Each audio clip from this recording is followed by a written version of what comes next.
It was a rainy night when I called the taxi. The driver, a bony man with piercing blue eyes, barely spoke a word as I told him my destination. The city streets were eerily quiet that day. As we drove, I noticed the driver glancing at me through the rearview mirror, his eyes cold and calculating. The feeling of unease grew stronger with each passing minute. We were taking an unfamiliar route, through dimly lit streets and narrow alleys. I told him this wasn't the way to my place, but the driver didn't respond. Instead, he smiled, a sinister curl of his lips. The car came to a sudden stop in front of an old, abandoned building. He turned to face me, his smile widening.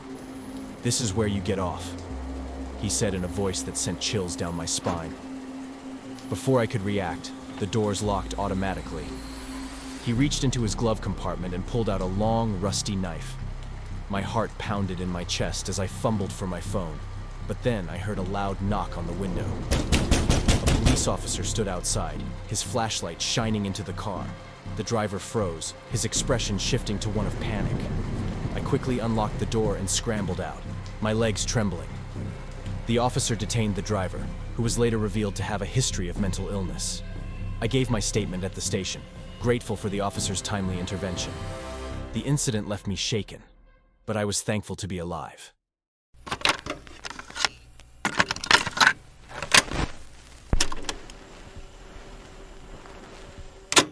I was exhausted after a long day at work and was relieved to finally catch a taxi home. The driver, an elderly man with a kind face, greeted me warmly and asked for my destination. I gave him my address and settled back into the seat, closing my eyes for a moment of rest. When I opened them again, the scenery outside was unfamiliar. The streets were dark and deserted, and an uneasy feeling settled in my stomach. I checked my phone for directions, only to find it had no signal. I asked the taxi driver where we were, but the driver remained silent, his eyes fixed on the road. I repeated my question, louder this time, but there was no response. Panic set in as I realized the driver was taking me somewhere I didn't want to go. I tried to open the door, but it wouldn't budge. Desperation clawed at my throat as I screamed for help, but the driver remained eerily calm, his eyes never leaving the road. We drove for what felt like hours, the car finally stopping in the middle of nowhere. The driver turned to me, his eyes now cold and devoid of any kindness. "This is your stop," he said, his voice low and menacing. I quickly dialed 911 on my phone, hoping for a signal. Miraculously, it connected. I gave my location to the operator as best I could, describing the situation in frantic detail. The driver's demeanor changed abruptly when he heard me on the phone. He opened the door and pushed me out. I stumbled onto the deserted road just as I saw the faint glow of approaching headlights. It was another car, driven by a good Samaritan who had noticed the taxi's erratic driving.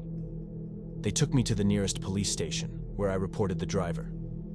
Authorities later found him and learned he had been suffering from a severe mental breakdown. I made it home safely that night, but the experience haunted me for a long time.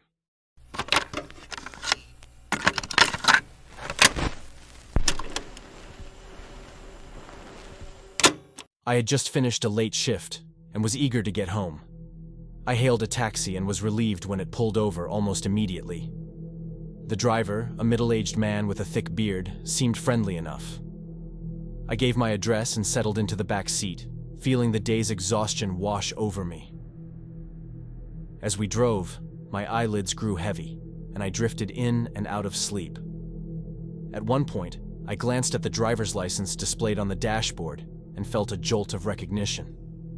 The name and photo belonged to someone I knew, my old friend Mike, who had died in a car accident years ago.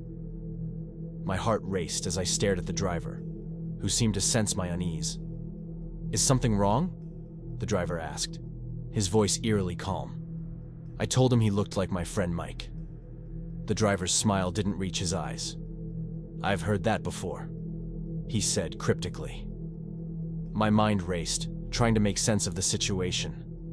As we approached my street, I noticed the taxi slowing down, but not stopping. Panic set in as I realized we were driving past my house. I shouted at him, telling him to stop, because we just passed by my house. Desperate, I reached for the door handle, but but it wouldn't open. The driver turned to me, and for the first time, I saw the truth in his eyes. He wasn't Mike, but he knew him. "I'm sorry," he said quietly. "Mike was my brother. He told me about you before he passed." Confusion and fear mixed in my mind.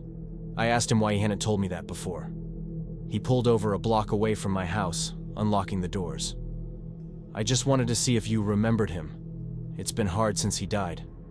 I got out of the car, still shaking but relieved, and told him he should have let me know sooner. He nodded, looking regretful. "I know. I'm sorry. Take care." I walked home, my mind spinning. The encounter was strange and unsettling, but it also brought back memories of Mike. I realized how much I missed him. The driver's actions were odd, but they stemmed from a place of grief, not malice. It was a bizarre and sobering reminder of how deeply loss can affect us.